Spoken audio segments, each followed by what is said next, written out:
Hey, welcome to the Potomac Highlands Reentry Council meeting, March 6th, the March edition. Uh, since we do not have a presenter available, we should have had one, but I cannot reach her. We'll try to reschedule maybe next Thursday if that's cool with everybody. But for this meeting, for the time being, if any, like Chris just said, any agency updates, feel free.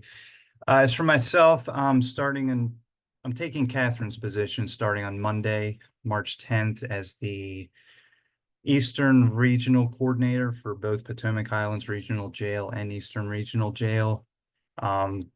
Brooke Erb, who used to work here, will now be taking over one of the two positions at Potomac Highlands, and another individual, Keely Reed, who currently works with the Guild, she'll be doing Potomac Highlands as well. So all positions will be filled as of Monday. Catherine's taken a position in prevention, so she'll still be with the Guild. She just won't be working hands-on with reentry anymore. Other than that, I'm excited about the opportunity, and I will still be co-chairing this meeting. I may ask Keely to also be another co-chair. So some changes to come, but other than that, that's all I got at the moment. Well, congratulations to all of you in your steps, and hopefully these are big growth opportunities for everyone. I know you've all worked hard, and congratulations to you. Well, thank you.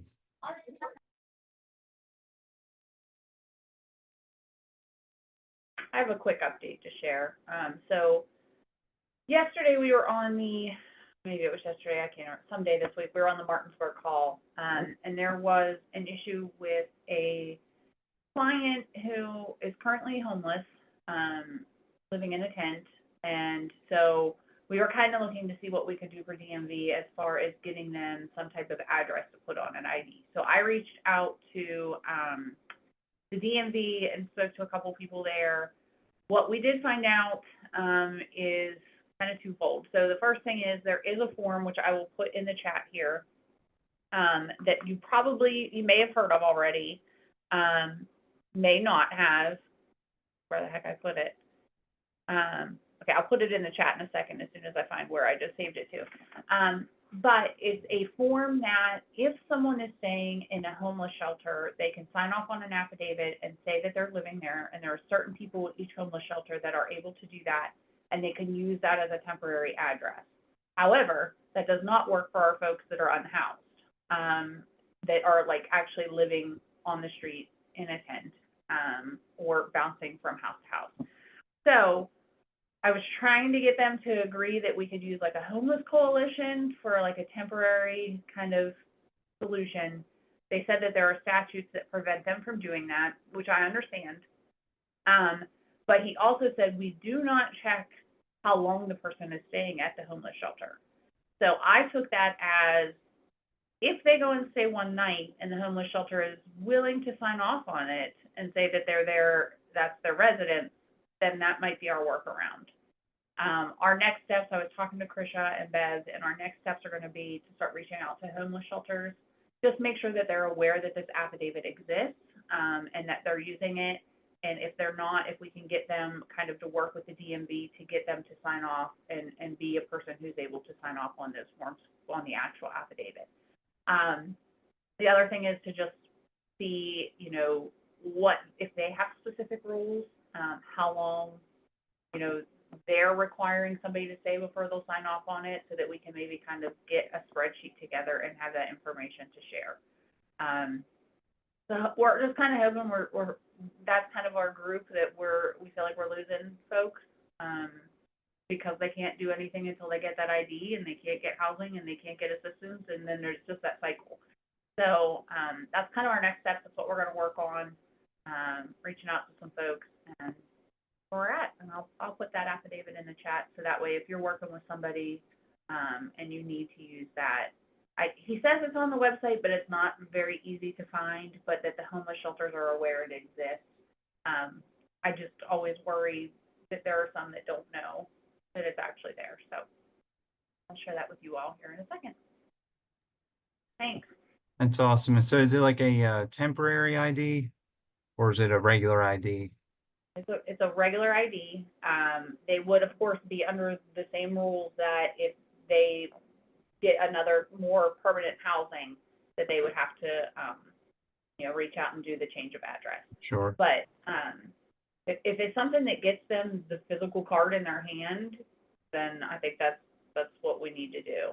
They Absolutely. also, Krisha can kind of talk about it. They also talked about having organizations that would create mailboxes for people, and that they could use that. They do that in Kentucky. That might be something that we can kind of look at in the future, seeing if we can find some folks that will do that for us in different areas. But for now, I think the workaround is just possibly having them stay as many nights as they can at the homeless shelter. And I think some folks are going to be completely against it, and they're not going to want to do that. But there might be some that are saying, okay, I can stay there 2 nights if it means I'm going to get my ID and be able to get my own housing. So That's awesome. something. Absolutely.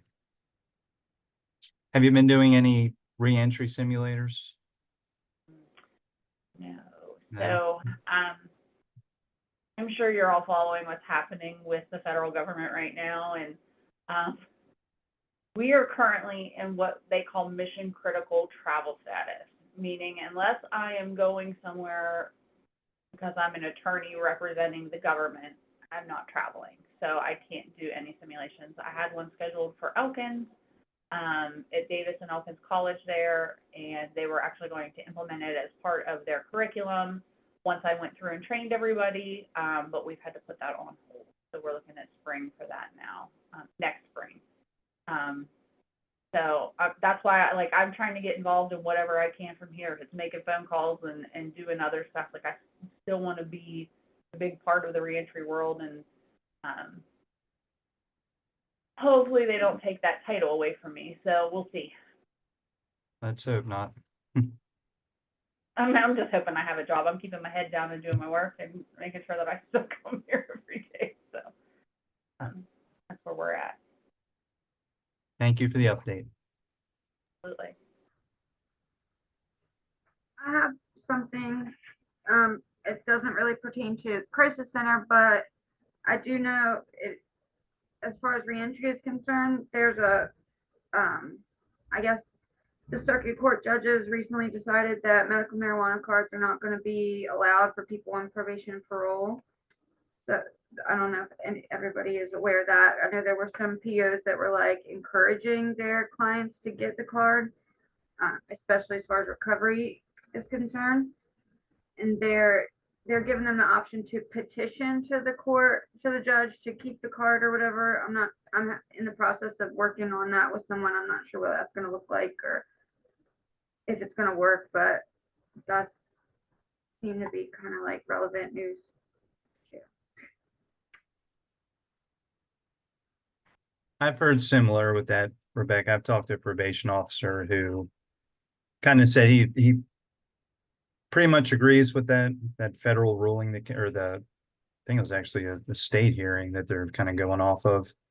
But that a couple of his probationers were going to petition the court, case by case basis. I don't know how that's going to end either, but it's kind of where I'm at too. But thank you for that update. You say you don't have any agency updates? Nothing new? I don't think, not anything in particular. Just, anyone who, if anybody has clients that have any kind of domestic violence, sexual assault issues, they can refer them to me. I did recently get a background check for the jails for the whole state. So I'm going to start working on PREA stuff too, with the PREA officer there at PHRJ. But yeah, mostly just, send your people my way if they have domestic violence or sexual assault. Does your agency teach any of those classes like BIPS or anger management? No, we don't teach the classes, but we refer to them. So because we're more of the victims side, we've had a couple of that clients that were abusers, and we refer to classes, but we mostly deal with the victims. Okay. Thank you for the update.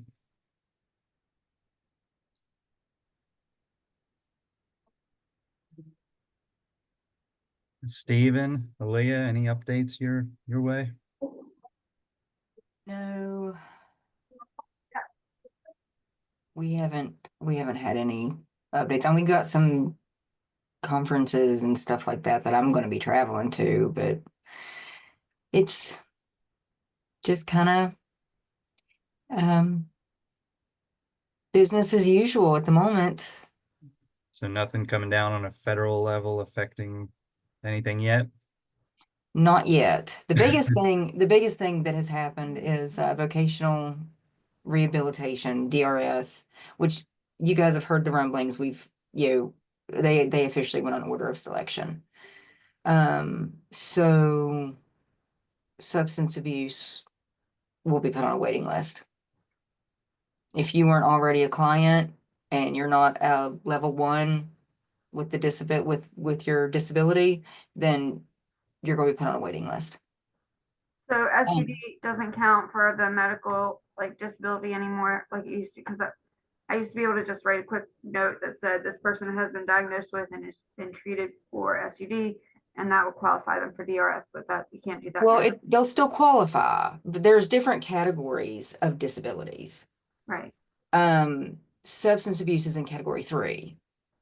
Oh, It's one of the lesser, yeah, they're not in a wheelchair. They don't need personal assistance. They don't need, so funding is gonna go through level 1 and 2 before you can, I got you. Yes. Okay. yeah. So they're not going to get a denial letter. They'll get you're on a wait list letter.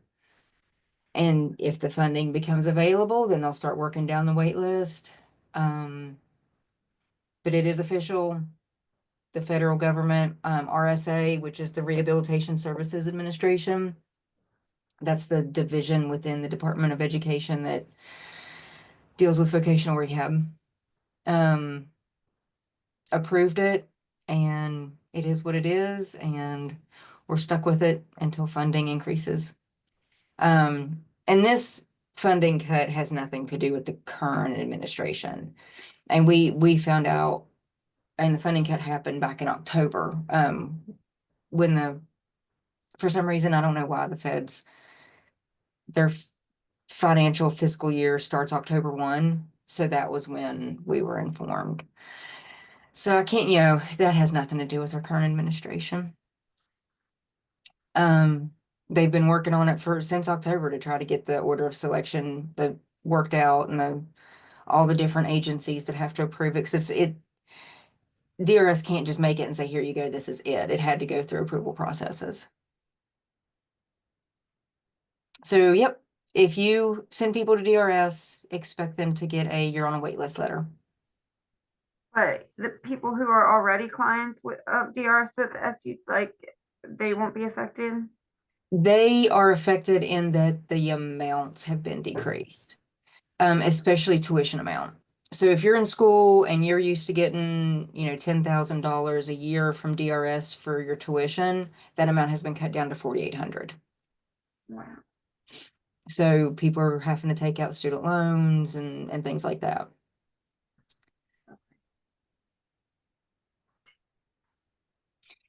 So, and honestly, I mean, it's been, that's why they put in all of the paperwork that the funding gets evaluated yearly, is because they know that it changes yearly. So if you have people in school, they're for the 25-26 school year, it's going to be cut down to $4,800 per year. You said per year, not per semester? Yeah, they do per year tuition assistance. So yeah, which, that's Better than nothing. yeah, it is. It's better than nothing. I mean, it'll pay for some classes and pay for some books. It pay for a little bit. Now I will say, I will tell you guys this, for the people that you have that may already be in school and they're telling them, if they have a counselor who is just saying, good luck, go talk to your financial aid officer at your school, they're not, they have resources that they are supposed to be sharing with clients. I have seen the resources myself. I have seen them with my own eyeballs. Um, they are websites for different scholarships and different grants. And they're also going to direct them to go talk to their financial aid officer, because the financial aid officer will have different resources. But if that counselor says that they don't have any resources to share, yes, they do. They do have resources to share. Good to know. Well, thank you for the update. And but as far as happy updates, no, we don't have any happy updates. No. Thank you. How about Miss Unger? How's everything going at Catholic Charities? Pretty good. We've had maybe one or two requests since I've last been on, for clothing. So got that taken care of and squared away. I still have 2 bags that you blessed me with. So if anybody is getting out of jail or anything, and the bag is appropriate for them to get that, we do still have 2 of those. Not related to this, but on another note, we did just finish up so that everybody has a little bit of good news. We just finished a Food Lion grant program where Food Lion gave us $2,200, and we paired up with the Meals on Wheels to get a nice little bag of food together for anybody who participates in the Meals on Wheels. We were able to provide 150 bags to area seniors, so that that helps stretch their food budget a little bit. And a couple of churches joined in and provided like a roll of paper towels and a couple rolls of toilet paper. So there's your happy news for the day. I know I got in on the tail end of that, but yeah, I'm gonna reach out to West Virginia Core later to try and figure out a way to get some help for somebody who needs an ID. And I think that I have somebody who is on board to help with that. So hopefully, fingers crossed. Sorry I was late. It's been insane around here. But hello everybody. Happy to be here. We're glad to have you. I got a question that this actually came from Reach. It's Catholic Charities Employment Assistance Referral Form. I was looking over, it looks similar to what like Jobs and Hope does, I think, where they can help with barriers to employment, such as work boots or whatever else they may need. Do you work with those referral forms, Sherry? You familiar with them? I would have to see it, and there are I'm pretty sure my supervisor can get me on board with that. But do you know which office that came from? I'd probably have to refer to Chris on that one. I'm trying to remember, I think, is it Matt Atwood? Is that his name, maybe? I think- Okay, Yeah, yeah. he Matt presented at one of the is- other councils. Matt is down, I think, in our southern, Yes. and phenomenal. I love working with Matt. Um, he's kind of a no nonsense. Yeah, this is what we need to do kind of guy. But that is from the southern part. But if Jeremy, my regional, and Matt, they both talk quite a bit. If Jeremy can pick his brain and get us on board with something like that, if we have the need for that, I'm sure that that could be worked out. Thanks, Awesome. Sherry. Yeah, I had asked Matt the other, last week or so for the other directors, and he sent it to me. I think it was just yesterday. So Eric, I'll share the regional director information with you too. Okay, wonderful. Yeah, it says to email it back to princeton@ccwva.org. But I wonder if it's something like if we did, if they would kind of redirect that back to you, Sherry, since you're more localized to this area. Well, Okay, so that brings me to another point. My job title got changed to a service specialist. So I have been given to the direction that a lot of new and exciting things are going to come your way. So we're going to be doing a lot different things, but you're still going to be doing the same things. So possibly yes, they are going to.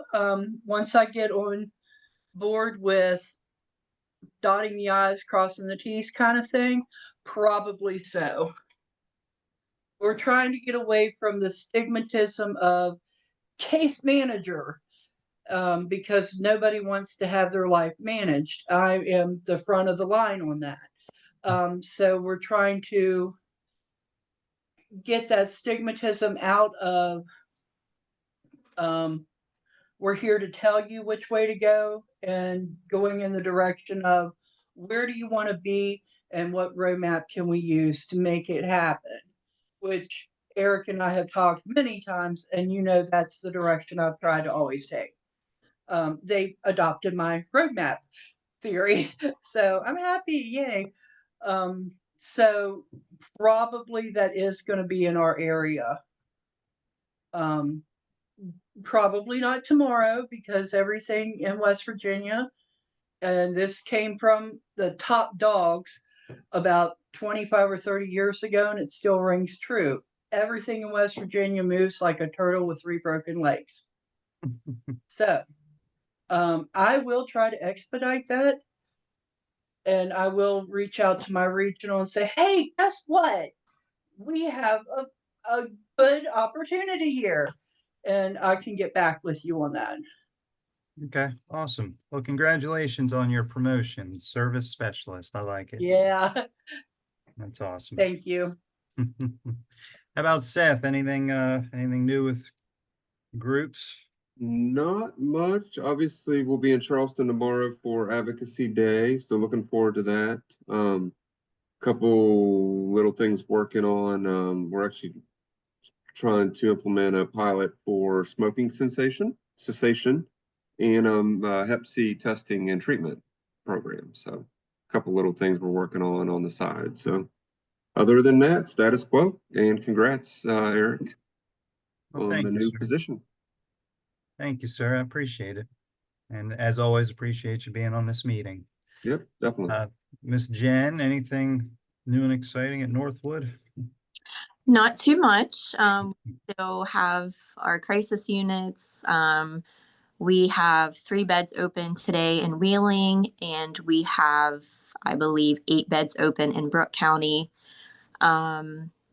Today is Black Balloon Day, so I was dropping off some black balloons and signs for some different agencies, and not too much.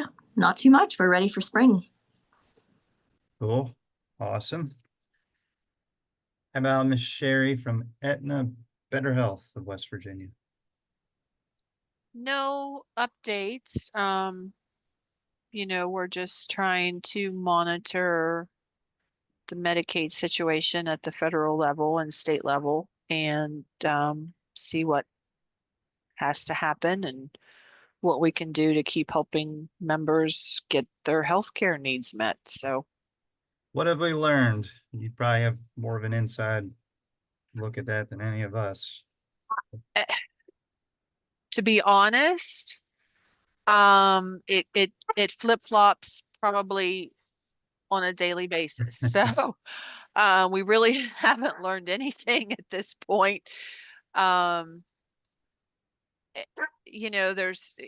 you see in the news that, there's going to be cuts to Medicaid, and it's going to go back to the states. But what many people might not realize is that, there's a matching dollar amount for whatever the state puts out to Medicaid, then the feds match that. And the ratio of federal money to state money is very favorable for West Virginia. So, worst case scenario, if they really do make an 800 and some million or $1 billion cut, whatever it is, to Medicaid, we're going to have a lot of people across the board hurting very seriously. We're going to have people losing homes. We're going to have people, we're going to have a lot of issues. And so I am very hopeful that, our state legislature and our representatives in DC will see the bigger picture of that for us and other states like Mississippi and other poorer quote states that are usually last in everything related to healthcare. I'm hoping that they'll see the light of, yeah, this probably isn't the best thing to do. So it's kind of a wait and see at this point. We have people that are obviously promoting that this is not the thing to do, as all medicated providers are doing, but we're just kind of in a wait and see mode, see how it plays out. That's an honest answer. Appreciate that. Not happy, but not doom and gloom either. So we're kind of just in the middle right now. Okay. All right. And Steven, you said no updates your way? Nope, same as usual here. Okay. All right, Christian. Well, I think that completes the round table of updates, if you will. I'll try to reach out to Melissa and see if she does want to present. So if you guys want to be on the lookout, maybe we'll see if we can get a full scheduled presenter sometime in the next week or so. And if not, we'll just make sure we got our bases covered for April. But other than that, I appreciate you all coming on, and I will have my team on next time. I'll introduce you to the couple of new peers that take care of the regional jail in our area. So other than that, thank you all for coming on, and we'll see you next month, if not sooner. Eric, Thank I'm you. sorry, I missed something. Did you get a new job or new title? Yeah, I took Catherine's position as the coordinator for Potomac Highlands and Eastern. So I will be doing less hands-on with the jail itself and more oversight. So I'll probably be, I don't know, some more bureaucratic role. I'll be on these meetings more and things like that. But Where is Catherine? she's going into prevention. So she's still with the guild, but she will be going into the schools and, focusing more on, the youth, suicide prevention, all those good and important things. So we're happy for her. Yeah. And are we having any more meetings for the restorative justice? I don't know when, I think they're doing that again, but it's the guild's not hosting this next one. I don't know the next time we are, but I will keep Okay. in the loop. And any information I find on that, I will definitely let you know. I appreciate that. Sure. Sorry, I know I came in at the tail end, but You're thank you fine. for updating me. Yep, you're fine. All right, good people. We'll see you hopefully in a week or so. If not, we'll see you in April. Just let me know what you decide for next week, Eric. I'll see what I can learn, Krisha. All righty. Thank you. And thank, Have fun at the museum. oh, yeah. Thank you. Take care. All right. Bye-bye.